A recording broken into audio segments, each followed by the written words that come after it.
Let's be real for a second. Budgeting kinda sucks. It's tedious, it's annoying, and most of all, it makes you feel bad about spending your hard-earned money. Or at least for me it does. So in this video, I want to take a different approach to budgeting through a system that I like to call fun budgeting, and also be giving you guys a free template at the end of the video. Look, you don't have to tell me how important it is to save and track your expenses, but for a lot of people, tracking every single expense just isn't worth the mental hassle. And then there are apps out there like Mint that automatically track your expenses, but then you just kind of forget to look at it and you just swipe away those pesky notifications, making the app pretty much useless. The fun budget kind of flips everything on its head. Instead of tracking all your boring month-to-month expenses like rent, groceries, and utilities, you only track the fun stuff that, actually makes an impact in your bank account, like going out to eat with your friends or grabbing drinks or shopping. And if you think about it, a system like this actually kind of makes sense. The majority of people aren't actually spending all their money and going crazy on grocery shopping. It's the fun stuff that's making it hard for them to save money. So instead of spending all of your time tracking every single little thing, why don't you just focus that time and only track the things that actually make an impact into your bank account? But with the amount of transaction that you're realistically going to run through, it's going to be hard to actually keep track of all that stuff mentally. So that's why I created the fun budget spreadsheet.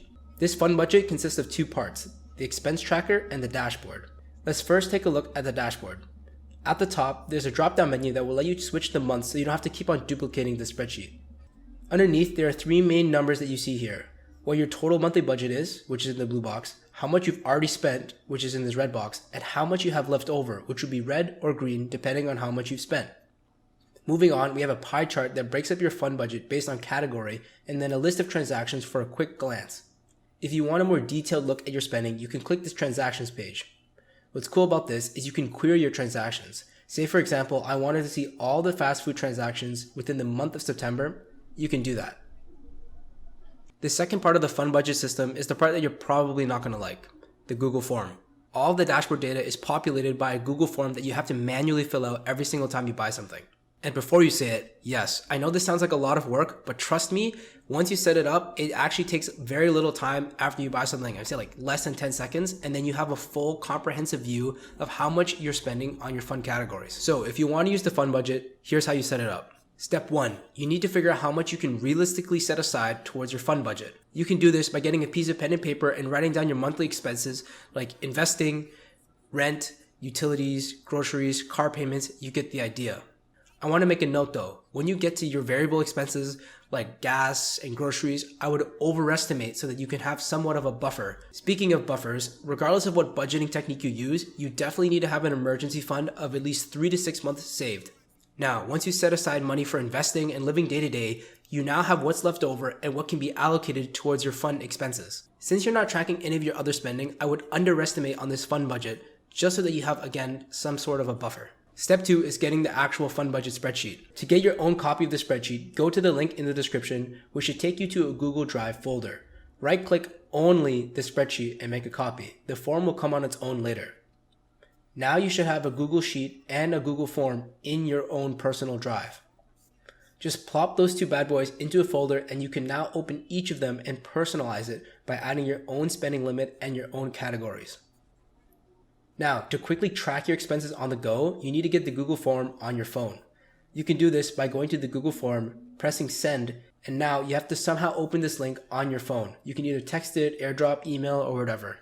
Once you open this link on your phone, a different UI should appear, which lets you input your expenses. You want to save this to your home screen so that you can access it quickly. You're also going to want to add the dashboard to your home screen as well by opening this Google Sheet on your phone and doing the same steps. Once you have all that set up, you're pretty much good to go. Now, using this budgeting technique definitely comes with its own risks. Since you're not tracking any of your other expenses, it can be very easy to overspend, especially if you go over that fun budget limit. I only think this type of system works well if you actually keep an eye on your other expenses and just make sure that they're around the range that you initially had set.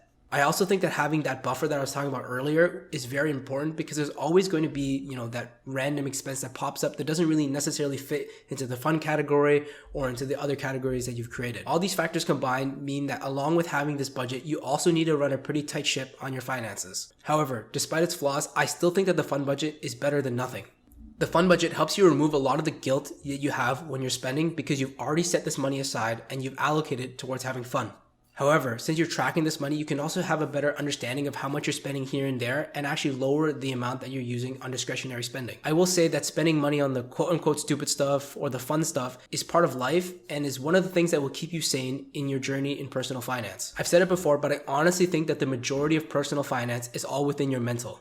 As a small personal anecdote, growing up in an immigrant family, I was always taught not to waste money. I think that mentality made me grow an unhealthy obsession with being frugal for a long time. It took me a while to realize that not every single thing in my life has to be a net positive towards my bank account, but rather a net positive towards my whole entire life. I think that having a fun budget really helped me come to that conclusion, and that's why I think it's actually a really great idea. And if you're wondering how I actually track my own expenses, P.S. I track everything. You can watch this video right here where I go over another spreadsheet.